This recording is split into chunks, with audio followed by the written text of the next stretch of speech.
Assalamualaikum warahmatullahi wabarakatuh. Sahabat sekalian, kita semua melaksanakan sholat 5 waktu setiap hari. Namun, sudahkah kita memahami rahasia dan makna besar di balik setiap waktu sholat yang Allah tetapkan? Pada kesempatan ini, mari kita simak penjelasan yang insya Allah akan mengubah cara pandang kita terhadap sholat dan kehidupan. Semoga bermanfaat. Assalamualaikum warahmatullahi wabarakatuh.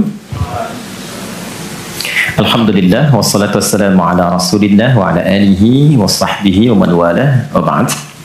Saudara-saudariku, semoga hari ini kita diberikan kekuatan, kesehatan dan ridha Allah Subhanahu wa taala dalam menjalani kehidupan, sehingga semua bukan hanya berjalan lancar tapi juga diberkahi oleh Allah Subhanahu wa taala. Ciri aktivitas yang berkah itu muaranya manfaat. Lisan bertutur beraktivitas. Bagaimana lisan yang disukai oleh Allah? Maka kata-katanya melahirkan manfaat. Kata-katanya keluar baik. Kaki melangkah bila berkah, itu melangkah ke tempat yang baik. Demikian karya-karya pun. Anda boleh jadi desainer.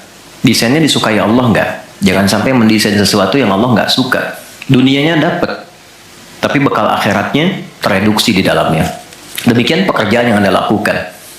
Kalau bisa, konsepnya kan sangat ideal. Quran surah kedua ayat 201. Wa minhum may yaqulu rabbana atina fid dunya hasanah wa fil akhirati hasanah. Jadi mengejar akhirat itu konsepnya bukan meninggalkan dunia, justru mengkreasikan dunia sehingga dia punya value akhirat. Kalau berniaga, silahkan sukses-suksesnya, sekaya-kayanya, dan konversikan kekayaan itu untuk mencari bekal yang Allah sukai. Wujudnya bisa macam-macam, dengan kedudukan setinggi-tingginya, sehingga bisa membuat kebijakan-kebijakan yang Allah senangi. Dengan ilmu seluas-luasnya, sehingga banyak manfaat yang kita niatkan sebagai ibadah karena Allah. Dan tenaga sebaik-baiknya. Mungkin ada yang di suara, mungkin ada yang di tangan, di kaki. Bilal kan cari surganya dengan suaranya, dengan adzan, bukan dengan harta. Bilal ditawari jadi hakim agung sepeninggal Nabi, setaraf ketua MA gitu ya. Itu ditolak oleh beliau dengan halus, karena beliau passionnya memang menggunakan suara, bukan menggunakan yang lainnya. Baik, saya minta maaf dalam dua hal. Yang pertama, saya agak pilek hari ini karena memang beberapa kegiatan kemarin agak padat.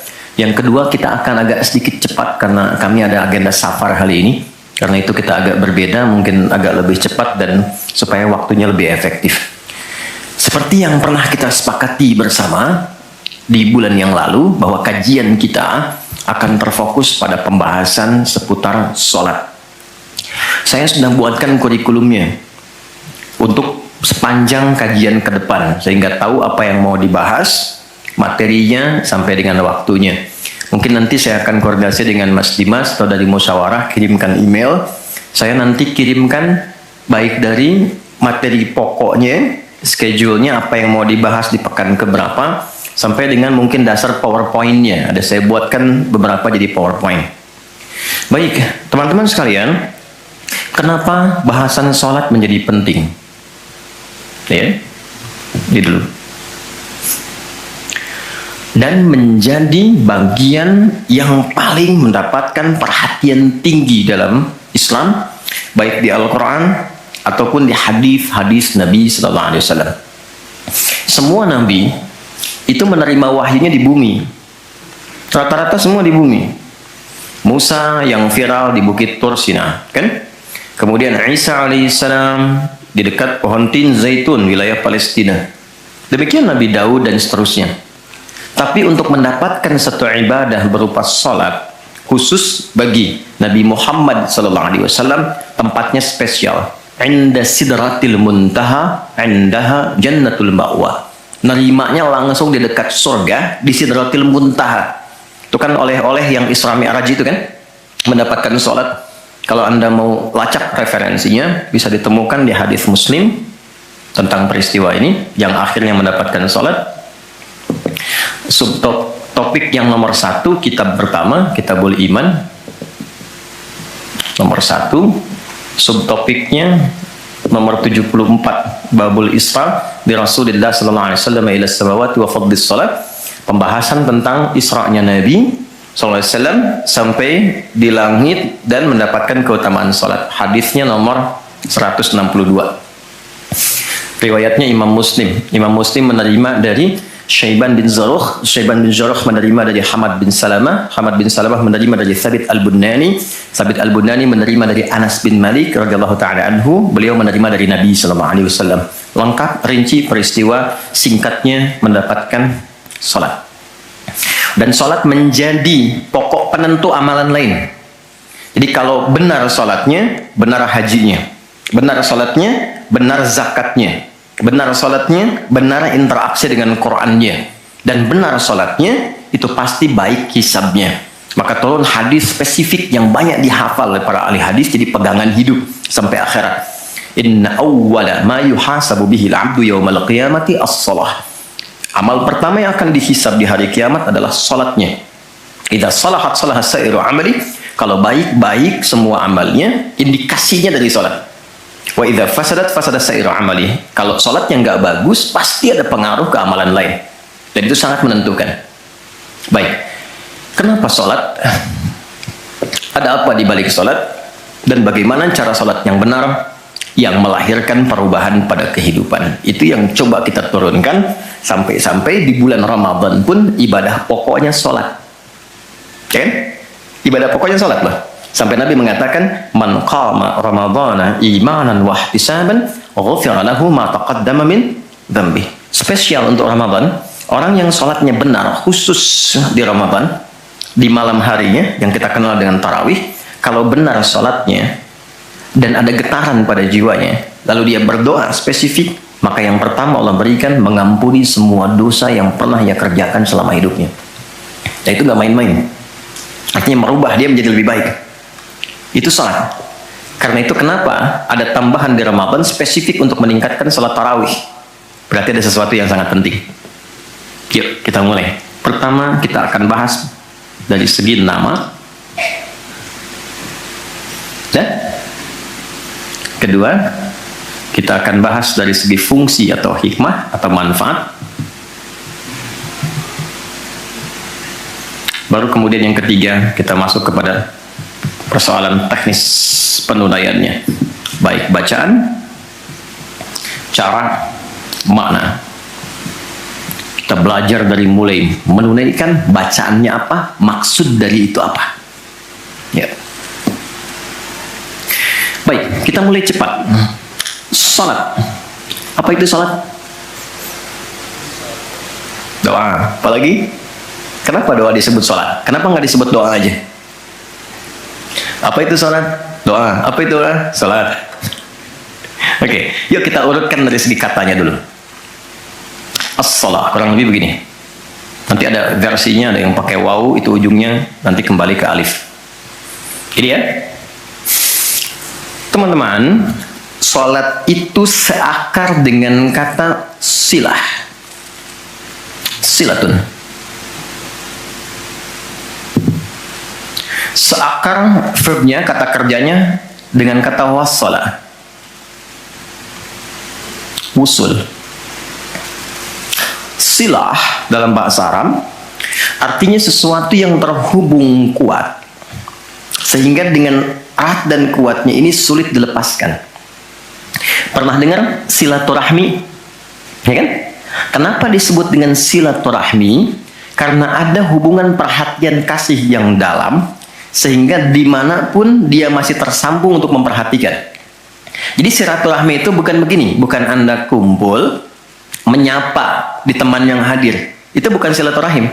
Anda menyapa orangnya ada, wajar, orangnya masih ada. Tapi ketika Anda pulang, Anda mendoakan dan support pada kebaikan, itulah silah namanya. Nah, hubungan yang melatih kita supaya terus terhubung dengan Allah, sehingga tak terpisahkan pengawasan Allah kepada kita, perlindungan Allah kepada kita, pemberian Allah kepada kita di setiap waktu dan tempat dimanapun, itu dinamakan dengan sholat namanya. Karena itu ciri keberhasilan orang yang sholat yang pertama kali dapatkan adanya konektivitas dengan Allah sampai dia koneksinya ke Allah. Karena itu disebut wusul. Kenapa secara fikih dinamakan dengan doa? Karena saat berdoa kan terkoneksi dengan Allah, ya kan? Nah, doa yang terkoneksi secara formal kepada Allah itu disebut dengan sholat. Quran surah keempat, dalilnya An-Nisa ayat 103. Quran surah 4 ayat 103. Paling kanan agak sedikit ke atas tuh di mushaf standar. Fa'idza qadaytumus sholata, maka jika Anda telah tuntas mengerjakan sholat, fadhkurullah, maka cirinya dia akan cepat terkoneksi kepada Allah. Itu pengertian hikmahnya. Kalau pengertian fikihnya, habis sholat cepat zikir. Zikir itu artinya terkoneksi, nyambung. Kenapa setelah sholat ada zikir lagi yang menyambungkan? Karena ada orang yang sejak saat sholat belum nyambung dengan Allah. Itulah sebabnya nanti kita akan belajar. Masih merasakan nggak? Pernah nggak begini? Sebelum sholat mau fokus nih, tapi begitu takbir Allahu Akbar, yang akbar di lisan Allah, tapi yang akbar di pikiran, project, ya, status belum diupdate, nyimpan sendal di mana, jemuran belum diangkat, ya kan? Ya, pernah nggak suasana itu hadir? Nah kan, nanti kita akan belajar. Nah, kalau akumulasi semua ingatan itu mengganggu khusyuk kita sehingga kadar khusyuknya kecil dan belum terkoneksi dengan Allah setelah sholat, maka coba zikir sampai nyambung. Idealnya ketika sholat selesai itu punya konektivitas dengan Allah, nyambung, ingat Allah. Qiyaman, baru dia berdiri jalan sudah ingat Allah. Makanya kalau ada orang keluar dari masjid dan dia nyambung dengan Allah, itu mustahil tertukar sendal. Oke? Karena saat dia pakai, dia merasa diawasi Allah. Ya Allah, salah, bukan punya saya. Yang saya yang itu rupanya dia pakai, padahal dia ke masjid nggak pakai sendal. Ini memang ada yang salah dengan sholatnya. Oke? Balik ke sini. Maka kalau dia berjalan jalannya baik, kalau dia duduk bekerjanya baik, gak mungkin maksiat, gak mungkin menyentuh yang salah, karena saat dia menyentuh dia merasa dilihat Allah. Itu yang disebut dengan ihsan namanya. Di orang yang punya koneksi dengan Allahnya kuat, itu akan mudah menjalani kehidupan. Anda punya koneksi dengan teman-teman yang punya kedudukan tertentu, aksesnya mudah kan? Anda punya koneksi dengan Allah, apa yang sulit bagi Allah? Masalah dikecilin, bukan nggak dapat masalah. Masalahnya sama, bagi orang lain besar, bagi si fulan kok ringan. Karena sebelum mendapatinya, akses dia ke Allah tinggi, Allah ringankan untuk diterima di hatinya. Dilapangkan hatinya sebelum menerima persoalannya. Jadi ketika menerima persoalan, dia tinggal senyum aja, selesai. Macet, yang lain gelisah. Alhamdulillah macet. Bisa hafalan dulu, bisa baca dulu, bisa mengerjakan yang lain dulu. Ini semua dibaca dengan nyaman karena konektivitas yang tinggi dengan Tuhan. Jadi ternyata ketika dibina menunaikan ibadah sholat, ada hal yang sangat besar yang Allah ingin berikan kepada kita semua. Saya ingin tanya teman-teman, berapa waktu yang Allah mintakan kepada kita untuk menunaikan sholat? Berapa? Tiap hari kita kerjakan 5 kan? 5 kan? Nomor koneksi dengan Allah, masih ingat nomornya? 24434, klik, naik. 2 subuh, 4 duhur, 4 asar, 3 maghrib, 4 isya kan? Ayo bikin status. Ya kan? 5 waktu kan? 5 waktu kan? Kenapa 5 waktu? Salah satunya karena di dalam Quran diisyaratkan orang yang benar salatnya sesuai yang dengan yang diajarkan Nabi, sesuai yang diisyaratkan Quran, akan mendapatkan 5 kemuliaan dalam hidupnya yang tidak didapatkan oleh orang yang tidak sholat. 5 ini, itu yang coba kita akan keluarkan.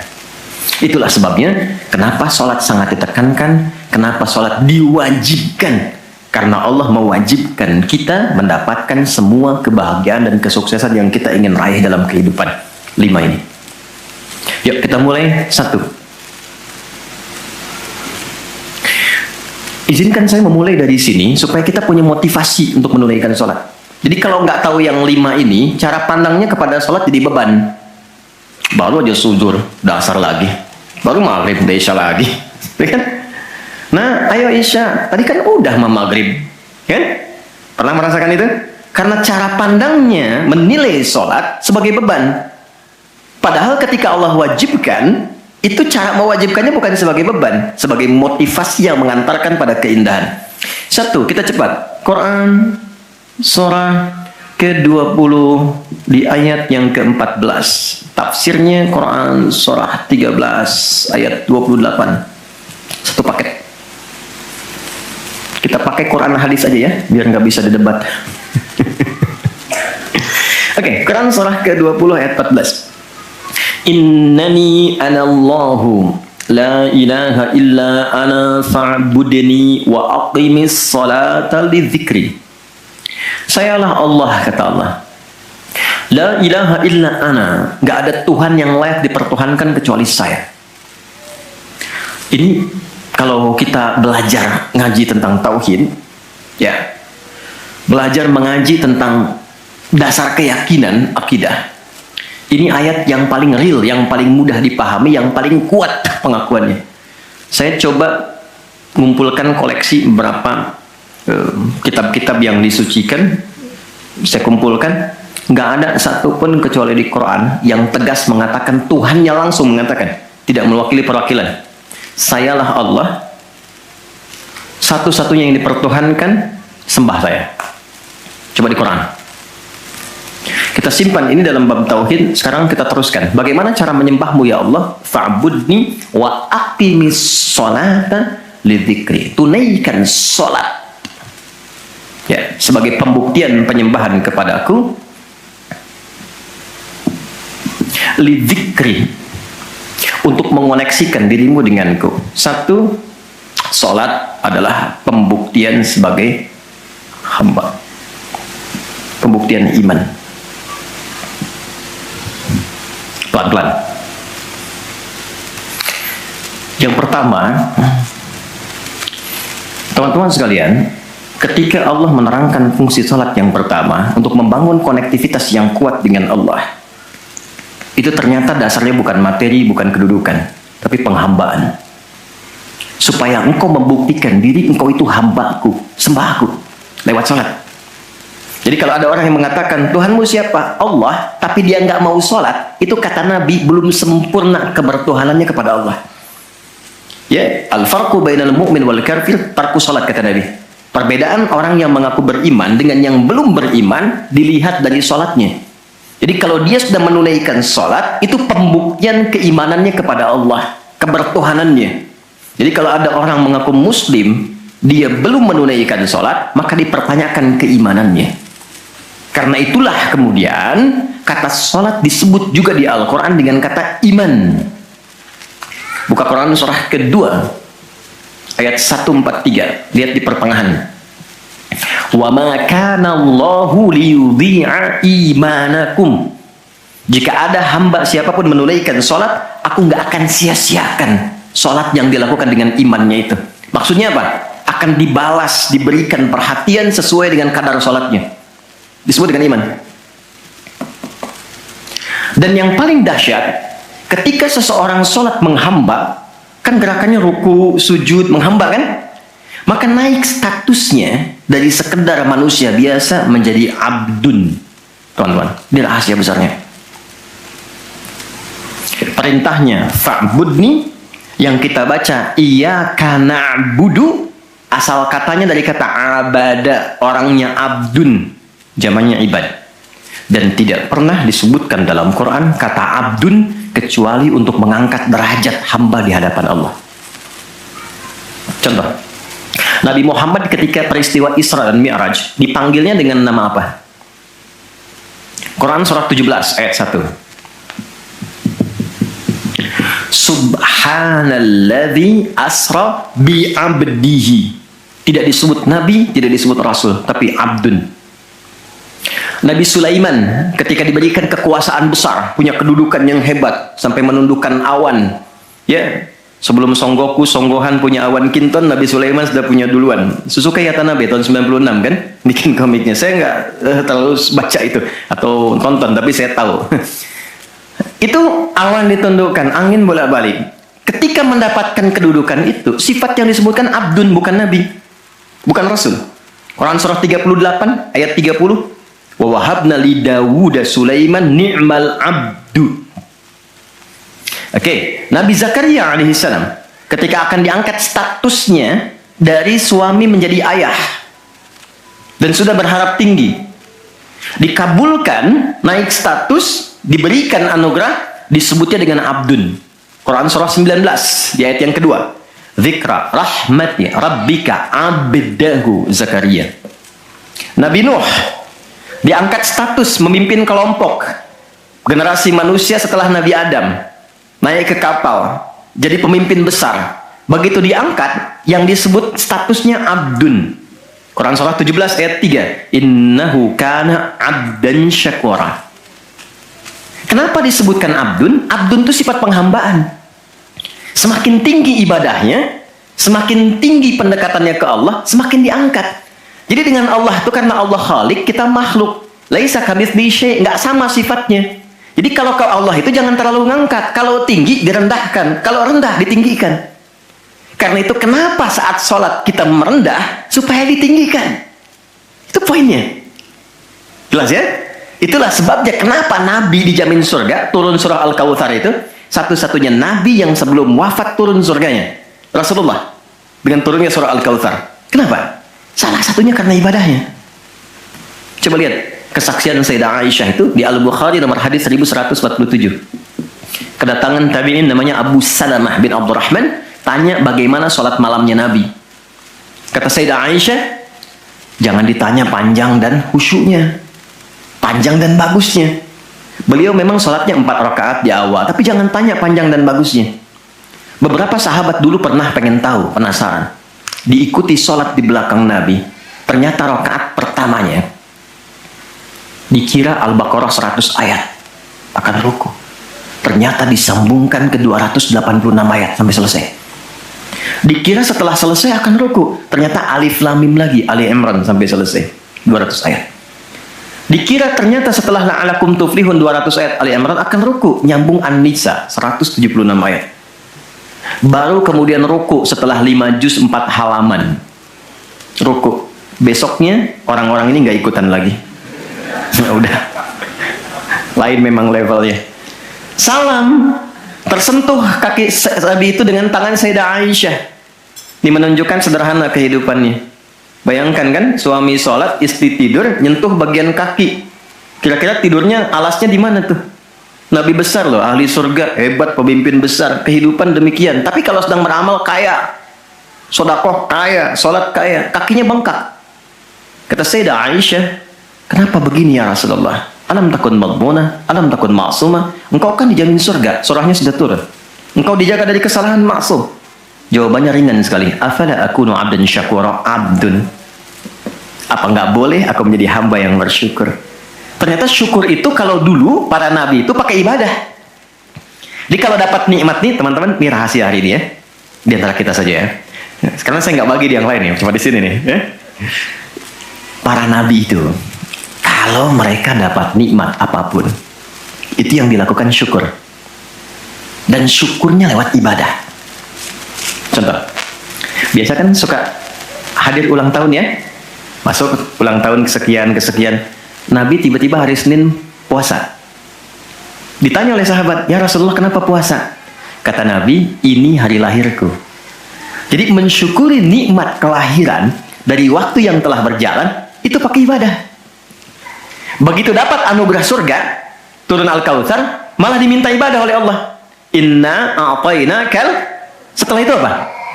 Fasholli li rabbika. Tingkatkan sholat, tambahkan amal lewat harta. Jadi jaminan surga itu bukan menghentikan amal soleh. Anda sukses dengan pekerjaan, bukan berarti menjadikan hubungannya terputus dengan Allah. Yang paling aneh kan, Allah udah ngasih rezeki banyak, kok dipakai maksiat hasilnya? Allah kasih Anda minta, Allah kasih. Tapi begitu dikasih, kenapa dipakai untuk mabuk? Kenapa dipakai untuk maksiat?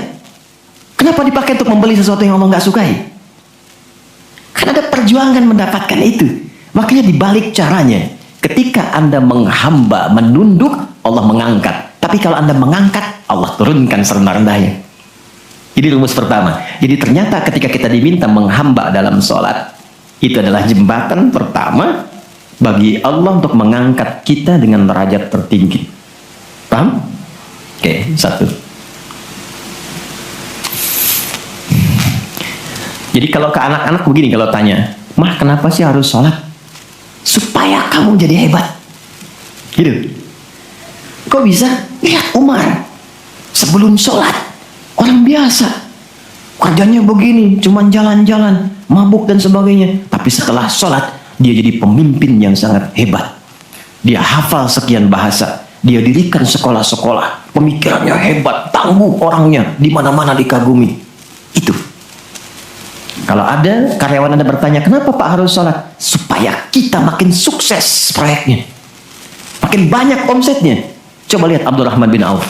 Bukankah sebelum dia sholat dia kaya tapi biasa, malah hilang kekayaannya. Tapi setelah dia sholat dan dia praktekkan makna-makna dalam sholat, meningkat level kekayaannya sampai yang ketiga tertinggi. Dari kaya banget, kebangetan kayanya. Kapaknya terbuat dari emas kan? Abdurrahman bin Auf. Itu setelah sholat. Itu viral sekali kisahnya. Ya, jadi ini bagian pertama. Jadi ketika ada panggilan hayya 'alas shalah atau sejak Allahu Akbar, rasakan panggilan itu ingin mengangkat derajat kita. Jadi kalau panggilan sholat itu dipahami sebagai hanya tuntutan ibadah, nanti jadi beban. Allahu Akbar, sing ngantuk ya Allah. Tapi ketika Anda sudah merencanakan, kan malamnya kita bikin kurikulum, kan kegiatan kita tuh nyambung. Malamnya istighfar, menyiapkan kurikulum untuk besok. Istighfar itu mengoreksi yang belum bagus apa hari sebelumnya. Katanya pengen ke surga, surganya Firdaus, tapi sholatnya masih bolong-bolong. Baca Quran belum maksimal, sedekah belum ada. Kita koreksi besok direncanakan. Saya pengen sholat di tempat ini. Besoknya saya akan misalnya mengerjakan ini, capaiannya ini. Bikin kurikulum A sampai Z. Begitu kita bangun tidur, dipanggil. Allahu Akbar, Allahu Akbar. Yang kita siapkan itu tadi, rencana, dibawa menghadap Allah, minta kemudahan, minta perlindungan, minta pengangkatan. Makanya kenapa sholatnya disebut subuh dari kata asbah. Sesuatu yang sudah siap dengan rencana. Wasubhi idza tanaffas. Quran surah 81 ayat 18. Di orang Islam itu bangun dari tidur, dia sudah punya rencana yang mau dia siapkan ke depan apa. Jadi nggak ada ceritanya ke depan bingung. Jam 7 mau kerjakan apa, 9 ada di mana. Rencana itu dibawa menghadap Allah. Dalam sholatlah kita mintakan kemudahan. Itulah pengantar, pengangkat derajat. Jadi ketika azan berbunyi kalimatnya Allahu Akbar, Allahu Akbar. Ini peluang saya. Jelas? Halo, jelas? Alhamdulillah. 2, masih di sini. 2. Wa aqimis salata lidzikri, tunaikan salat untuk mengingatku. Apa manfaat zikir? Apa manfaat zikir? Kembali ke Quran surah 13 ayat 28. Ala bidzikrillahi tatmainnul qulub. Yakin, ala itu harful ikhbar wa taukid, huruf yang berfungsi menginformasikan dan menegaskan. Kata Allah, yakinkan pada jiwamu. Semakin banyak engkau berzikir, dampaknya semakin tenang hatimu. Jadi kalau sedang gelisah, zikir, bukan update status. Ingat ya? Karena mengupdate status, mencurahkan pada media sosial tidak menghilangkan kegelisahan dan tidak menyelesaikan masalah. Bintaro macet ya. Apa dengan dibuat macet selesai? Tidak. Nggak nyangka ya dia seperti itu. Nyangka. Ketika ada orang mengatakan nggak nyangka, sedang nyangka dia tuh. Dan tidak selesai masalahnya. Apa kata Quran? Jika Anda sedang gelisah, optimalkan zikir. Apa itu zikir? Semua jenis kegiatan yang menyambungkan kita dengan Allah. Misal, doa. Doa itu di Quran disebut zikir. Quran surah 7 ayat 205. Wadhkur rabbaka fi nafsika tadarruan wa khifatan wa dunal jahri minal qaul. Kalau Anda sedang gelisah banyak persoalan, alih-alih mengeluh, angkat tanganmu minta kepadaku. Bukankah saat berdoa menjadi semakin tenang? Solusi belum datang, tapi hati lebih tenang kan? Dan jiwa yang tenang itu melahirkan pemikiran yang gemilang, hasil yang cemerlang. Jadi begitu kita lebih tenang, lebih mudah menanti solusi. Anak belum pulang, doa. Besok ada ujian, doa. Ada proyek mau dilakukan, kita gelisah, doa. Itu fitrah. Quran itu disebut zikir. Quran surah ke-15 ayat 9. Inna nahnu nazzalna dzikra wa inna lahu lahafizun. Kalau sedang gelisah, masalahnya kompleks, ambil wudhu, ambil mushaf, buka. Itu baru pegang mushaf, baru buka. Dampaknya ke hati itu kuat. Begitu Anda baca dengan suasana yang tenang, nyaman ke jiwa. Yang paling dahsyat kadang-kadang dibuka, mushafnya acak, keluar ayatnya sesuai dengan masalah kita. Tuh. Itu Quran. Ya. Apalagi kalimat thayyibah. Subhanallah, alhamdulillah, Allahu akbar, masya Allah, astagfirullah. Itu zikir. Quran surah 4 ayat 103. Fa idza qadaytumus salata fadhkurullaha. Makanya ketika Anda mendapatkan nikmat, alhamdulillah, hati lebih tenang. Tidak menggunakan nikmat dengan hal-hal yang tidak positif. Ada sesuatu, astagfirullah. Ada keluhan, ya Allah. Lebih tenang. Akumulasi semua bentuk zikir itu ada dalam salat. Di salat ada subhanallah? Ada. Ya. Di salat ada alhamdulillah? Ada. Di salat ada Allahu akbar? Dibuka dengan takbir. Di salat ada Quran? Ada. Al-Fatihah, Quran. Kita salat baca Quran. Apa lagi? Apakah di salat kita kemudian membaca kalimat thayyibah? Baca. Berdoa? Iya, isinya semua doa. Maka ketika semua jenis zikir dikumpulkan, itu berubah menjadi salat. Dan kalau satu zikir saja membuat tenang, apalagi salat. Makanya salat itu jangankan ibadahnya, tempatnya saja bikin tenang. Coba teman-teman, ikhwan ya. Anda ada masalah nih di kantor, mampir ke masjid. Itu buka pintu masjid baru masuk, udah tenang. Enak. Makanya saya sering katakan, sering share dengan beberapa kawan, Anda kalau sedang kerja, coba pulangnya jangan langsung ke rumah. Mampir ke masjid dulu. Yang terdekat ya dengan rumah. Yang terdekat. Mampir ke masjid, sholat 2 rakaat. Di situ sampaikan, ya Allah, aku telah berikhtiar seperti apa yang telah Engkau perintahkan. Dan aku bertawakal akan rezeki yang telah Engkau tetapkan. Itu begitu Anda selesai berdoa pulang, yang dibawa ke rumah aura masjid bukan aura kantor. Dan istri, anak-anak di rumah mendapatkan ketenangan yang sempurna. Jadi nerima antum itu terima dalam keadaan yang penuh dengan ketenangan. Jadi ketika menyambut anak, ayah, papa, papi, buya, antumnya tuh udah enak nerimanya. Coba kalau nggak percaya, rasakan itu. Ke masjid tuh beda. Dibanding rumah sendiri, rumah Allah lebih tenang kan? Itu baru tempatnya. Dan puncaknya Ka'bah yang menjadi kiblat. Itu ada di Quran surah kedua ayat 125. Wa idh ja'alna al-baita mathabatan lin-nasi wa amna. Dan pelajari, pahami, renungi. Ketika aku tetapkan dengan keagunganku, Ka'bah pusat ibadah yang menenangkan. Sebanyak apapun Anda punya kesulitan, depan Ka'bah itu ngalir air mata, tenang aja. Gitu. Pancarannya masjid. Ya. Masya Allah ya. Nah, amalannya sholat. Jadi ambil suasana itu, bawa ke dalam diri kita untuk menghasilkan apa yang kita harapkan. Yang kedua, di intinya kalau sedang tidak tenang, gelisah, ada persoalan, atau bahkan ya, untuk menentukan satu urusan. Kalau Anda bingung, merasa ada saingan yang tidak sehat, merasa ada orang-orang yang mungkin mengganggu, lakukan sholat sebelum berangkat. Tahu Imam Al-Bukhari ya? Beliau menulis Sahih Al-Bukhari kan? Itu sebelum menulis setiap satu hadis, sholat 2 rakaat. Kalau tenang, baru dituliskan. Tidak tenang, beliau sholat kembali. Ditulis di Masjidil Haram, diselesaikan di Masjid Nabawi. Itulah sholat. Makanya semua nabi yang pernah bertugas di bumi, itu sholat. Dan kita yang paling sempurna caranya. Nabi Isa, Yesus, sholat. Quran surah 19 ayat 31 sampai 33-nya. Wa ausani bis shalah. Allah mewasiatkan padaku untuk sholat. Nabi Zakaria sholat. Quran surah ketiga ayat 39. Fanadatul malaikatu wa huwa qa'imun yusalli fil mihrab. Sholat. Nabi Ismail, kakek Nabi ke-29, bahkan meminta keluarganya disiplin sholat. Quran surah 19 Maryam ayat 55. Wa kana ya'muru ahlahu bis shalah. Jadi kalau kita urutkan dari awal sampai ke Nabi Muhammad SAW, atau kita tarik mundur dari Nabi Muhammad ke Nabi Adam AS, tidak ada satupun nabi yang bertugas di bumi kecuali mereka sholat.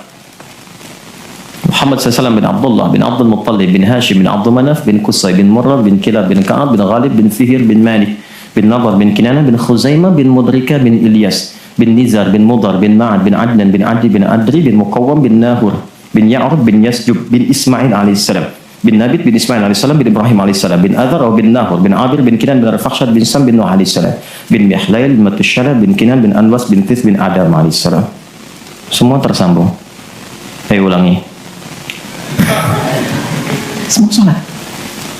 Oke? 3. Quran surah 29 ayat 45. Salat bila dikerjakan dengan benar akan merubah pelakunya menjadi lebih baik. Secara singkatnya, salat mendidik kita menjadi pribadi yang baik.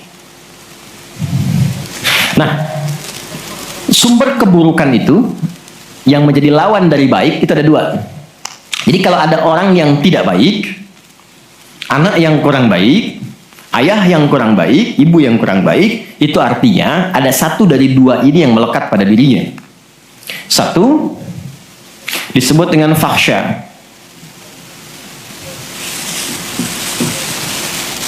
keburukan yang bersumber dari syahwat, kata-kata kotor, jorok, zina, LGBT, pornografi, porno aksi, dan semisalnya. Itu fahsya. Jadi nggak mungkin orang sholat kata-katanya jorok, perilakunya menyimpang. Nggak mungkin. Karena sholat mencegah itu. Atau mungkar, keburukan yang bersumber dari nafsu perut dan akal. Mencuri, korupsi, mencela, berdusta, membunuh, merampok, menyakiti, dan semisalnya. Itu mungkar. Makanya ketika seseorang berbuat itu, hatinya mengingkari. Itu disebut mungkar. Hatinya mengingkari. Maka orang sholat, pasti bila sholatnya benar, karena dia tersambung dengan Allah, fahsya dan mungkarnya tertekan. Yang muncul jiwa baiknya, jiwa takwanya. Ketika yang muncul kebaikannya, yang buruknya ditekan, maka yang keluar dari semua bagian tubuhnya, semuanya perilaku baik. Itulah sebabnya ketika Allah berfirman tentang hal ini, disampaikan di Quran surah 29 ayat 45. Inna sholata tanha anil fahsya wal munkar. Mengujinya gampang. Kita uji dengan sejarah pendekatannya. Semua masyarakat di era Nabi, itu kan sebelum masuk Islam, perilakunya itu sangat menyimpang. Tidak kenal kebaikan. Tak kenal kebaikan itu jahlun namanya. Orangnya jahil. Kalau disatukan jadi jahiliyah. Gak kenal kebaikan. Ya, yang mencuri banyak, zina hatam. Ya, perilaku menyimpang banyak. Disebutnya jahiliyah. Tapi ketika datang risalah Islam, yang diajarkan pertama sholat. Sholat merubah mereka dari jahiliyah menjadi khairu ummah. Kalau ada yang paling jujur itu, yang paling dermawan itu, yang paling baik itu, paling disiplin itu. Kok bisa sholat ditunaikan bisa merubah seseorang jadi lebih baik? Ada sesuatu dalam sholatnya. Itu yang nanti kita akan pelajari. Itulah sebabnya kenapa anak-anak dari kecil usia 7 tahun khususnya yang diajarkan sholat. Masih ingat hadisnya? Ya, saat anak berusia 7 tahun ajarkan sholat. 10 tahun dia masih malas, beri pelajaran yang membuat dia mengerti. Bukan berarti harus memukul ya. Kalau di Arab adatnya begitu, itu biasa. Doroba itu memberi pelajaran maksudnya. Kurangi uang jajannya, berikan pelajaran yang baik kepada dia supaya mengerti kenapa mesti sholat. Kenapa dari usia 7 tahun? Supaya anak itu tumbuh jadi baik. Itu maksudnya. Cuma anak sekarang advance. Gen Z yang sekarang itu sebelum sholatnya sempurna, TK sudah manasik ya. Nggak apa-apa sih, cuma ini maksimal dulu yang kedua ya. Oke, 4. Saya cepat, karena waktu kita terbatas. 4. Sholat bila dikabulkan, bila dilakukan dengan benar.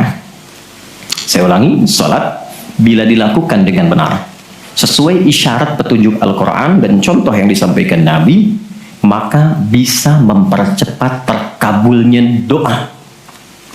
Oke? Mempercepat terkabulnya doa.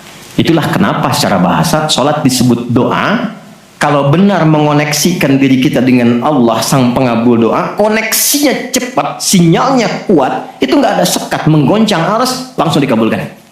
Dan nggak ada jeda. Oke, Quran langsung, surah ketiga, ayat 38 sampai 39. Surah 3 Ali Imran, ayat 38 sampai 39. Kita belajar dari kisahnya Nabi Zakaria alaihi salam.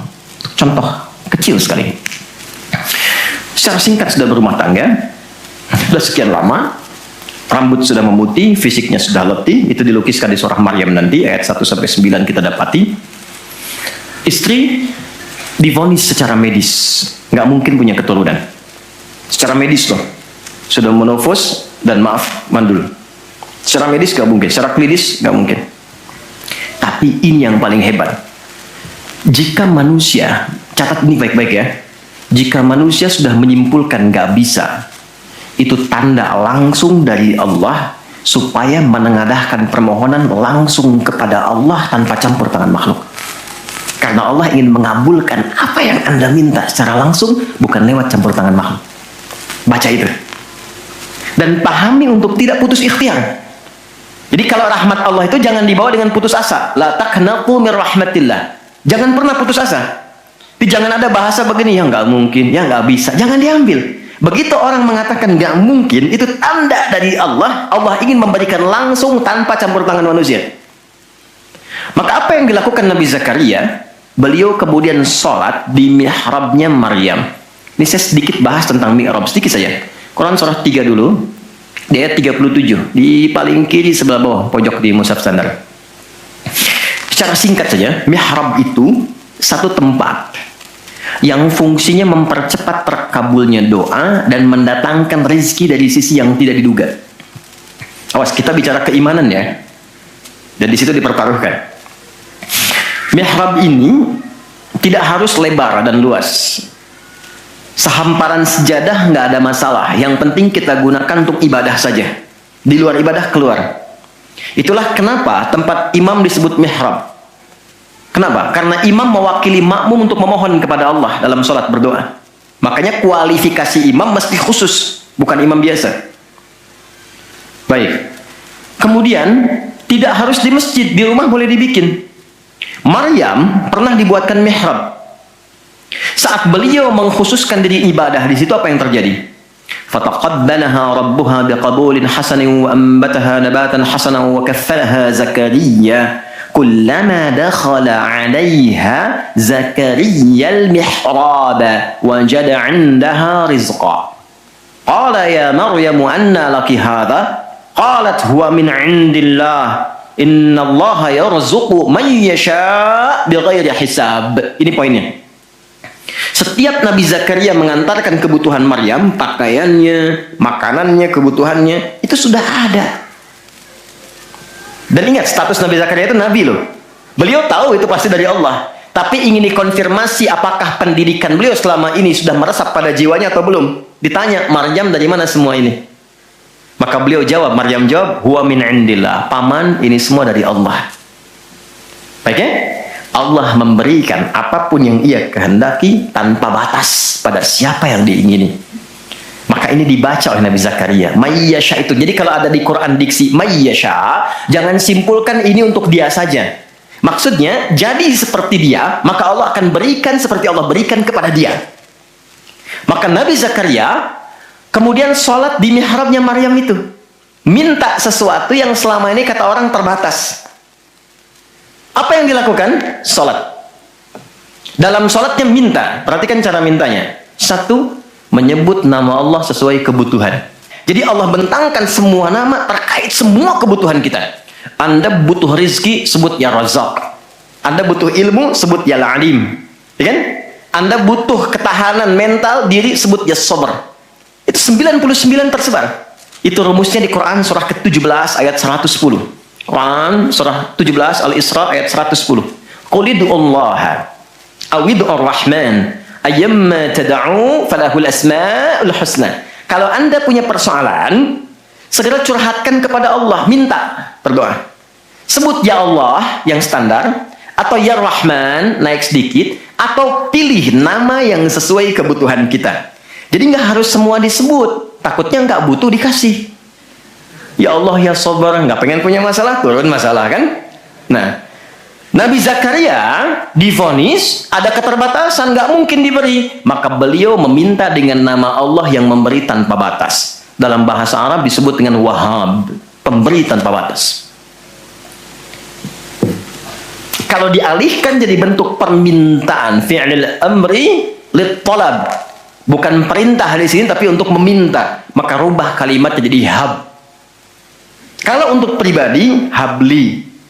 Untuk komunal banyakkan hablana. Karena ini kasusnya pribadi, maka di ayat 38 beliau meminta, hunalika di mihrabnya Maryam, da'a Zakaria rabbah. Berdoalah Nabi Zakaria kepada Allah Rabbnya. Perhatikan, qala rabbi habli min ladunka dzurriyyatan thayyibah innaka sami'ud du'a. Ini fikih doa yang penting dipelajari. Ya Allah, ini kalau terjemah bebasnya begini, mereka mengatakan aku nggak mungkin punya keturunan.